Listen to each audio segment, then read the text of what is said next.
Good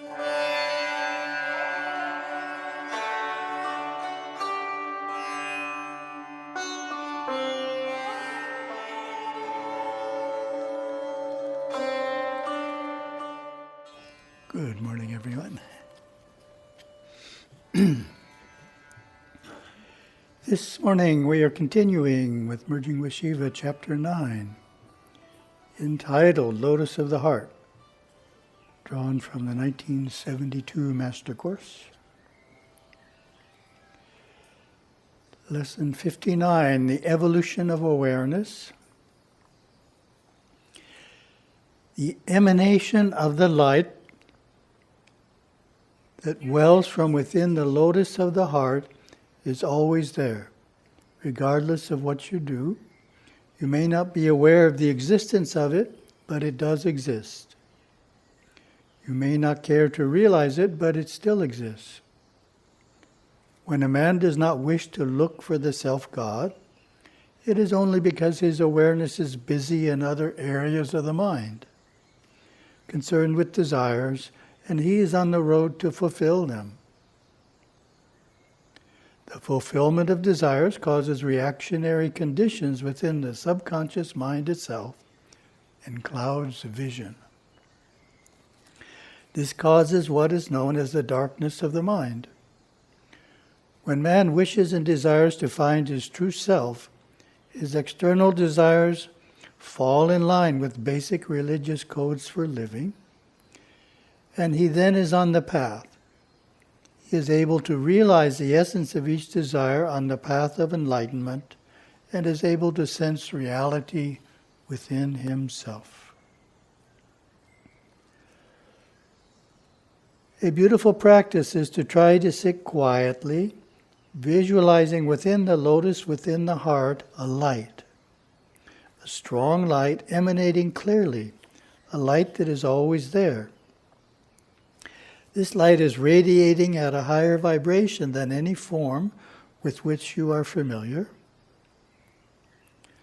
Let us say, if you were to have this light in your hand and were able to use it in the external world, each form you turned it upon would disappear under the vibration of the light itself. That is as powerful as the effulgent light emanating from the self, the Shivaness, which you will see within the lotus of the heart. The mind, or consciousness, is formed with intense vibrations and lesser vibrations, all interrelating. When we are happy and joyous, we are aware of the refined states of consciousness. But when we are not happy or joyous, we are living in the grosser, darker areas of consciousness. We have all lived in the gross area of consciousness, and we have all lived in the happy, joyous areas of consciousness. This is the evolution of man's individual awareness.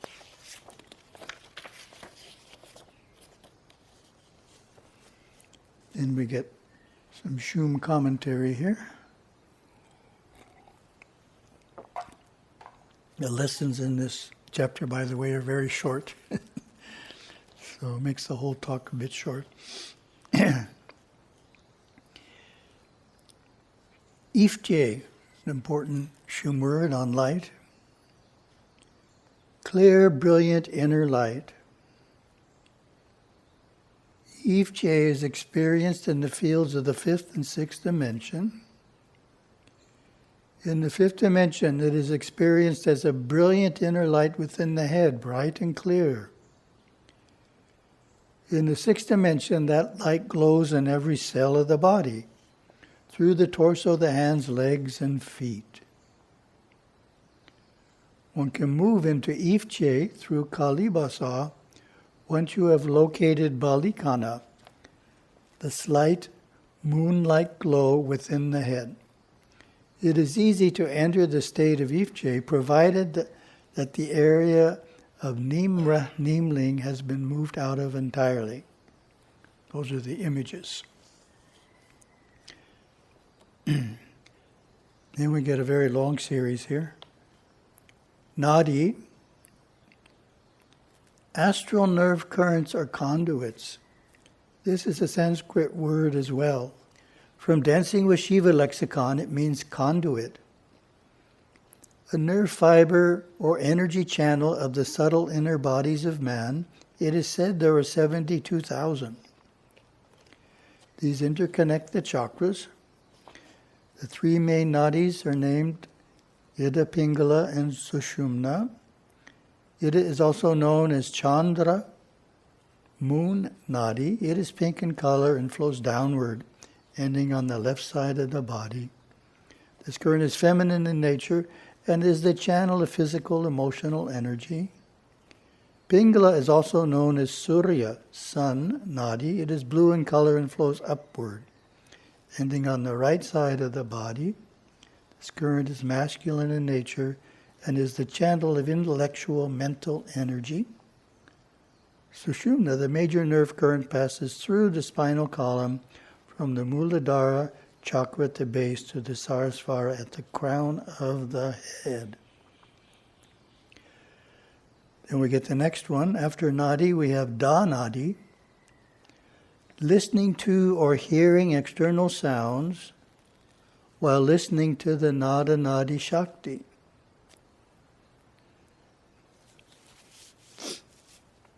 The art of listening or hearing. This tantra will be imparted at the right time in the karmas. We must always listen to the subtle, taking it within and absorbing, then assimilating the words or sounds into knowledge. When dhanadi becomes an everyday practice, life is enriched and wisdom begins to come, for wisdom is the timely application of knowledge. By carefully listening to the tones of another's voice, it is possible to separate meaning from the words themselves. Yoga Sutras has some sutras on that idea. Then we get nada nadi, listening only to the high-pitched E sound of the nada nadi shakti. You are visiting nada nadi. It names the area of the mind awareness is within when listening to the nada, the high-pitched E sound. Also, there are other sounds in the room or outside of it.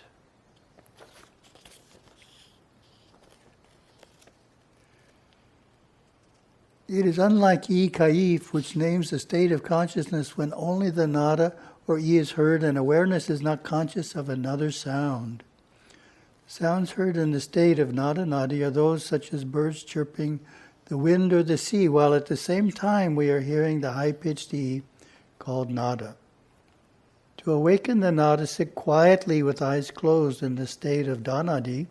Listen to the sounds in the room and outside of it. Try to distinguish between them and other kind of sound you might hear inside yourself, such as the breath or heartbeat. Soon the nada, or E, will come. When we only hear the nada and we are totally aware of it with no other distractions, this is called E kaif. Sim nada nadi, clear white light being traced to its source, the self. Isim nada nadi, bright, sharp, piercing, actinic light in the sarasvara. Kai isim nada nadi, going into the quantum levels and experiencing them. So that's the different depths of hearing the inner E.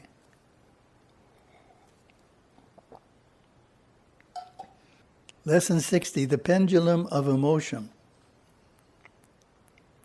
Man, awareness, seeks happiness, and when he finds happiness, he often finds fault with it. And then he becomes aware in an unhappy area of the mind. This gives him the power to seek happiness again. Man finds fault with happiness and begins to look for something better. In looking for something better, he becomes selfish, greedy, unhappy, and finally he attains what he thinks will make him happy. He finds that it does not. This makes him again unhappy, and he goes on through life like this. That is the cycle of awareness traveling through the instinctive intellectual areas of the mind. Therefore, when you are unhappy, don't feel unhappy about it. And when you become happy, know that the pendulum of awareness will eventually swing to its counter side. This is the natural and the normal cycle of awareness. When you are feeling unhappy, and you feel unhappy because you are unhappy and you feel rather ill all over, sit down and breathe deeply. Try to control your individual awareness and become aware of an area of the mind that is always buoyant and happy. Be gentle with your awareness. Realize that you are not the unhappy area of the mind that you are aware of. Whatever was the cause of your unhappiness doesn't really matter, because the powerful radiance within the lotus of the heart knows nothing of this unhappy area of the mind. You will be surprised at how quickly your awareness will move from the unhappy area of the mind, seemingly rejuvenate itself, and become joyous again at the very thought of the self-God within the lotus of the heart. So that's a very important concept, and it's easy to understand.